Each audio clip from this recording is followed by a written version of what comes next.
In general, the life of the preceding period continued to evolve and spread. The cat family dominated the animal life, and marine life was almost at a standstill. Many of the horses were still three-toed, but the modern types were arriving. Llamas and giraffe-like camels mingled with the horses on the grazing plains. The giraffe appeared in Africa, having just as long a neck then as now.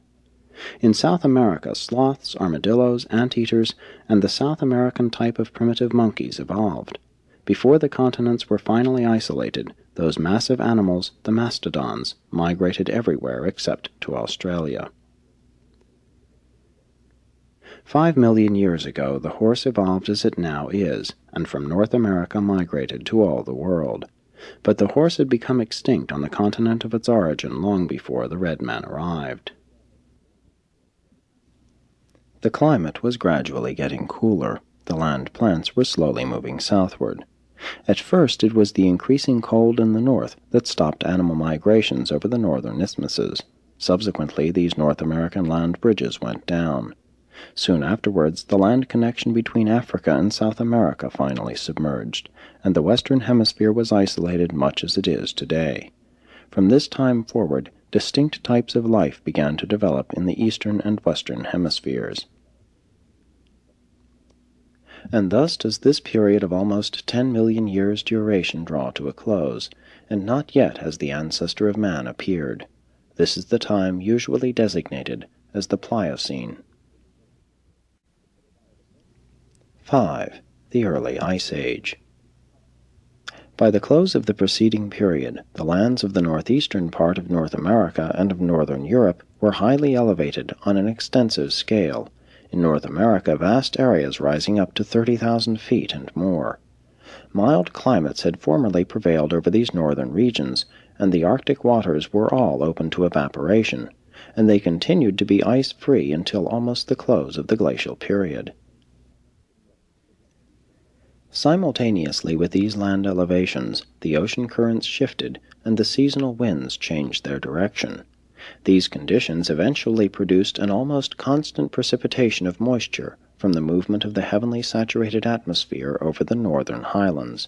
Snow began to fall in these elevated and therefore cool regions, and it continued to fall until it had attained a depth of 20,000 feet. The areas of the greatest depth of snow, together with altitude, determined the central points of subsequent glacial pressure flows, and the Ice Age persisted just as long as this excessive precipitation continued to cover these northern highlands with this enormous mantle of snow, which soon metamorphosed into solid but creeping ice. The great ice sheets of this period were all located on elevated highlands, not in mountainous regions where they are found today. 1/2 of the glacial ice was in North America, 1/4 in Eurasia, and 1/4 elsewhere, chiefly in Antarctica. Africa was little affected by the ice, but Australia was almost covered with the Antarctic ice blanket. The northern regions of this world have experienced 6 separate and distinct ice invasions, although there were scores of advances and recessions associated with the activity of each individual ice sheet. The ice in North America collected in 2 and later 3 centers. Greenland was covered and Iceland was completely buried beneath the ice flow. In Europe, the ice at various times covered the British Isles, excepting the coast of southern England, and it overspread western Europe down to France. 2 million years ago, the first North American glacier started its southern advance. The Ice Age was now in the making, and this glacier consumed nearly 1 million years in its advance from and retreat back toward the northern pressure centers. The central ice sheet extended south as far as Kansas. The eastern and western ice centers were not then so extensive. 1,500,000 years ago, the first great glacier was retreating northward. In the meantime, enormous quantities of snow had been falling on Greenland and on the northeastern part of North America, and ere long this eastern ice mass began to flow southward. This was the second invasion of the ice. These first 2 ice invasions were not extensive in Eurasia.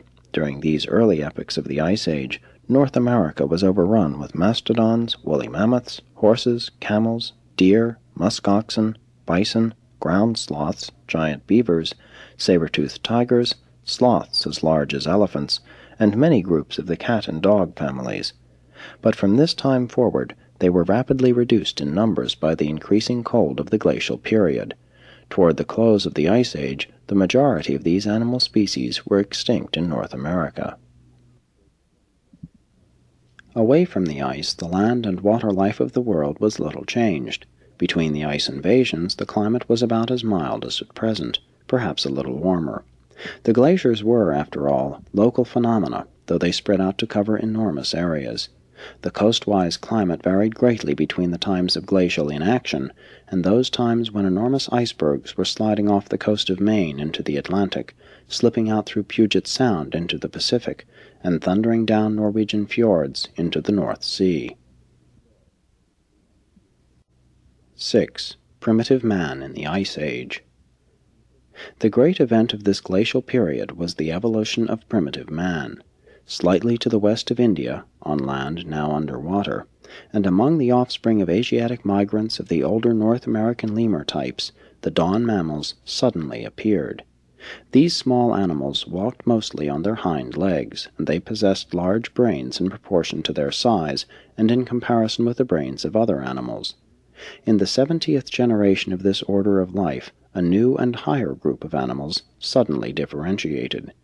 These new mid-mammals, almost twice the size and height of their ancestors and possessing proportionately increased brain power, had only well established themselves when the primates, the third vital mutation, suddenly appeared. At this same time, a retrograde development within the mid-mammal stock gave origin to the simian ancestry, and from that day to this, the human branch has gone forward by progressive evolution, while the simian tribes have remained stationary or have actually retrogressed. 1 million years ago, Urantia was registered as an inhabited world. A mutation within the stock of the progressing primates suddenly produced two primitive human beings, the actual ancestors of mankind. This event occurred at about the time of the beginning of the third glacial advance. Thus it may be seen that your early ancestors were born and bred in a stimulating, invigorating, and difficult environment. And the sole survivors of these Urantia aborigines, the Eskimos, even now prefer to dwell in frigid northern climes. Human beings were not present in the Western Hemisphere until near the close of the Ice Age, but during the interglacial epochs they passed westward around the Mediterranean and soon overran the continent of Europe. In the caves of Western Europe may be found human bones mingled with the remains of both tropic and Arctic animals, testifying that man lived in these regions throughout the later epochs of the advancing and retreating glaciers. 7. The continuing Ice Age. Throughout the glacial period, other activities were in progress, but the action of the ice overshadows all other phenomena in the northern latitudes. No other terrestrial activity leaves such characteristic evidence on the topography. The distinctive boulders and surface cleavages, such as potholes, lakes, displaced stone, and rock flour, are to be found in connection with no other phenomenon in nature. The ice is also responsible for those gentle swells or surface undulations known as drumlins, and a glacier, as it advances, displaces rivers and changes the whole face of the earth. Glaciers alone leave behind them those telltale drifts, the ground, lateral, and terminal moraines. These drifts, particularly the ground moraines, extend from the eastern seaboard north and westward in North America, and are found in Europe and Siberia. 750,000 years ago, the fourth ice sheet, a union of the North American central and eastern ice fields, was well on its way south. At its height it reached to southern Illinois, displacing the Mississippi River 50 miles to the west, and in the east it extended as far south as the Ohio River and central Pennsylvania. In Asia, the Siberian ice sheet made its southernmost invasion, while in Europe the advancing ice stopped just short of the mountain barrier of the Alps. 500,000 years ago, during the fifth advance of the ice, a new development accelerated the course of human evolution. Suddenly, and in one generation, the six colored races mutated from the